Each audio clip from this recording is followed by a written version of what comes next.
Should be a fun day up there at the Wells Fargo Center as the alumni game this weekend. We're talking to Brian Boucher on tomorrow's show. He's going to be in goal for that, right? He's going to be in goal. Neil Little will be in goal. There's the two Flyers goalies. And then you got neat stuff like Reggie Leach is going to play against his son, Jamie Leach, and Leach, Clark, Barber line, all that good stuff.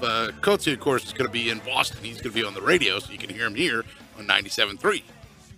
How many goals do you think you can get past Bouch these days? How many goals do you think I could get by Bouch? Yeah, man. He's in the old timers game. He's right up your alley. I understand that. No, I understand that. And, you know, I did a coach's corner with him years ago that I could score on him with no tricks or anything like that, but he didn't realize that I came out with a soccer net. And he had to stand in the soccer net, so he couldn't score. But I couldn't score on him. But in answer to your question, you ever notice that the very big key to an alumni game is to bring in goalies that can still get up. No doubt about it. You know what I mean? You got to get some that are just not at that age yet, that once they go down, it's over with. Right, exactly. And they're not eating dinner at 3 o'clock, yes.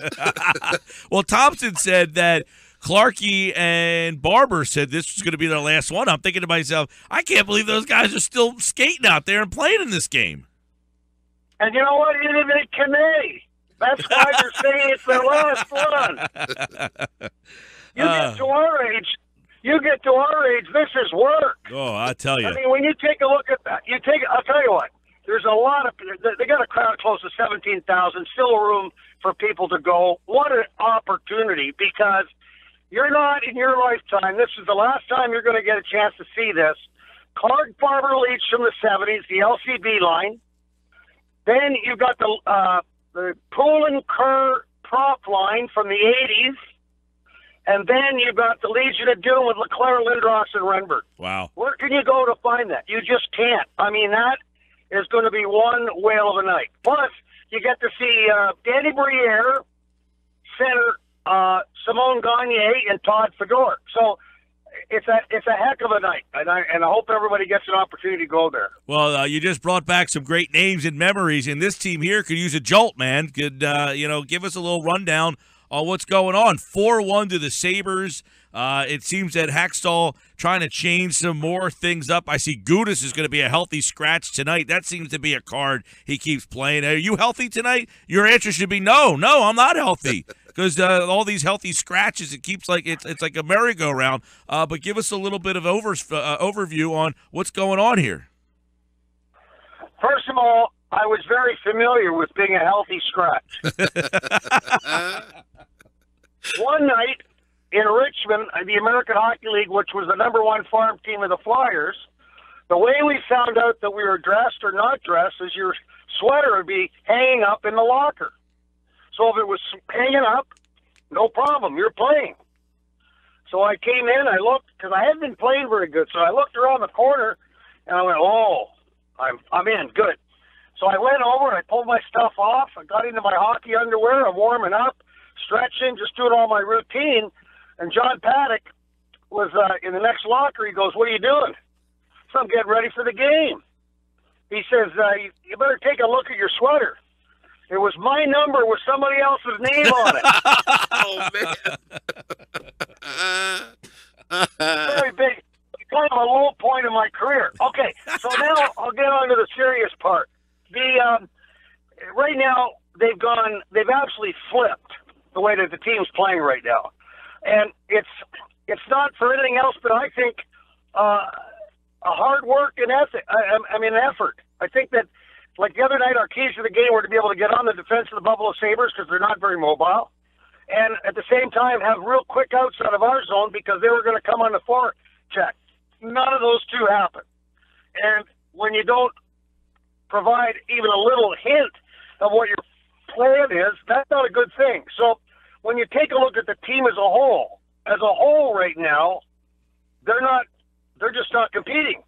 So you're going to see, like you had mentioned, you're going to see Konecny go up on the right side, which should be an interesting experiment because as a right-hand shot and a rookie playing the left side, is a very tough thing to do because your back's to the play all the time, going into the zone. Into the zone, the offensive zone is a good thing, but other places on the ice surface, it's very, very hard. So putting him on with Giroux could be a big help, and it could be a big help for Giroux also with Raffle on the left side.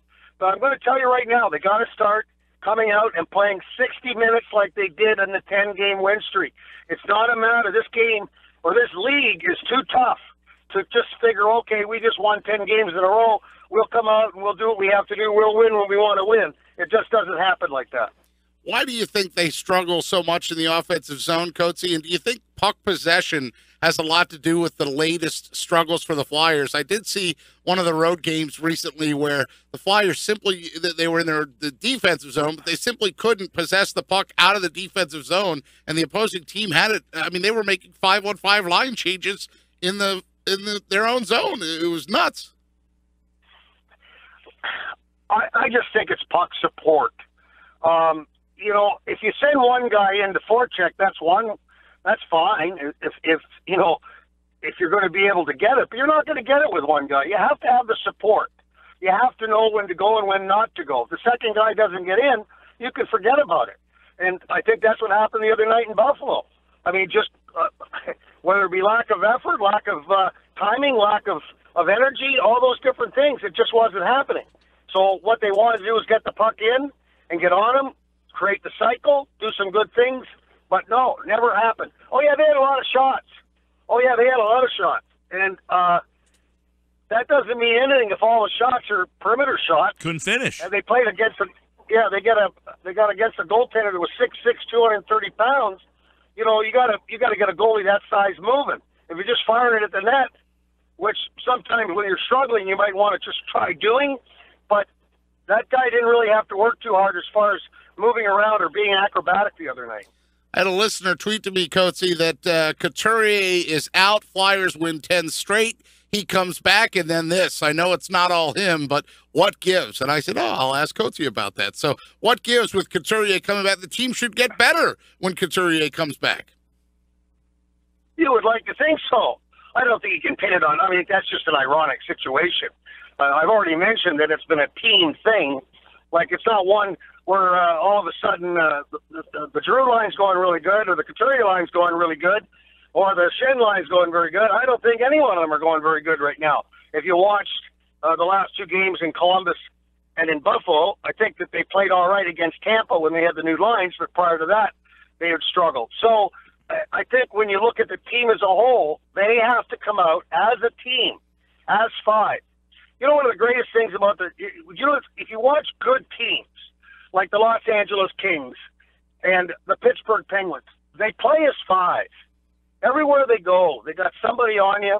They've got five in the defensive zone doing what they're supposed to do. Rangers very much like that. And the Flyers at times get away from that, and especially in the offensive zone. And what they really got to do is work on playing as five, standing where everybody is on the ice, and work together, have puck protection and support.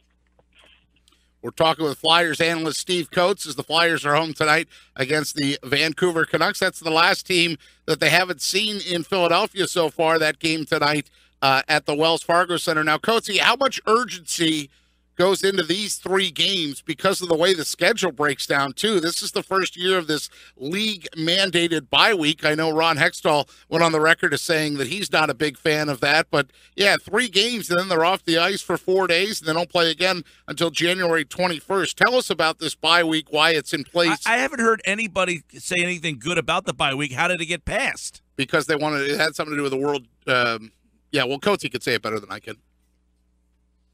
Stephen? Well, first of all, I am not one to agree with it either. I haven't figured it out at all.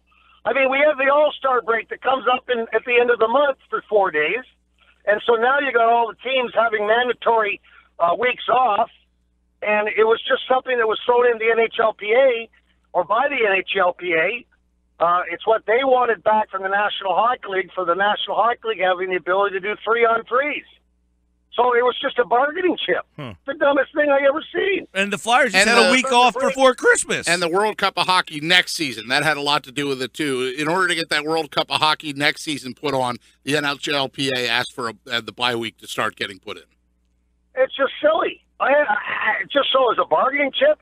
How about like the players are in, they're out. They don't. It's like they already get a mandatory day off. Freddie Sherrill would be rolling over in his grave if he had known that. Hey, one guy. A day off. Yeah, and look, I just said they had the week off before Christmas or during the holiday break too. They were off for 5 straight days. So the Flyers have really had a really up and down in terms. They play a whole heck of a lot of games jammed in there. The Flyers had to deal with a lot of back-to-backs because of this bye week situation as well. Well, they're playing 3 out of the next 4 too. I mean, they play tonight, they play Saturday, Sunday, right? I mean, and they played the other night. So very busy. You're really busy, Coatsy. We've been hearing you a lot here on the radio, 97.3 ESPN. But one guy who's been busy, but I don't know that he's been playing really well, McDonald, man. He's been killing them out there. Everybody's been on Andrew McDonald. And I don't understand why they do that. Like, he had a good stretch, but I thought the other night, I thought he was against Buffalo. I thought he had a rough night. Oh, he and Borberoff were awful. They were awful. I mean, I shouldn't say awful. He was a -2. Yeah, I mean, they just had a bad night. They log all the ice time right now. I mean, McDonald and Provorov have been the top defensive pairings for the Flyers in the good time and in the bad time. And the other night they struggled. No two ways about it. But, as a team they struggled. And you knew that the Buffalo Sabres were going to come after them because they had a hard forecheck, and they were the ones that suffered for it. But I think Andrew McDonald, considering the fact that he wasn't even here last year, we sent him to the minors.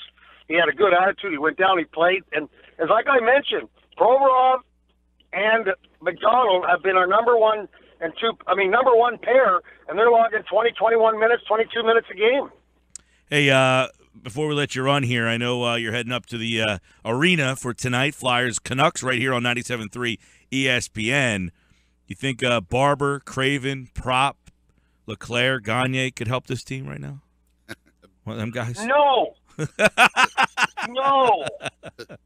Well, we're talking alumni weekend. We figure we throw some good left wingers out there. But I saw Murray Craven in Anaheim, who's now, you know that Murray Craven's got a big job now. He's the vice president of the Las Vegas team, the National Hockey League. And he looks like he could play. He doesn't look any different at all. That's awesome. Well, then maybe he could help at left wing. You get him at left wing with Konechny on the right and Giroux in the middle. You got something there. No, I don't think so. But I'll tell you what. What do they call that gun that measures baseballs, the speed? Speed gun. Radar gun. Radar gun. Oh, the radar gun. I think there's another name for it. But don't be bothering trying to put a radar gun on Clark, Barber, and Lee.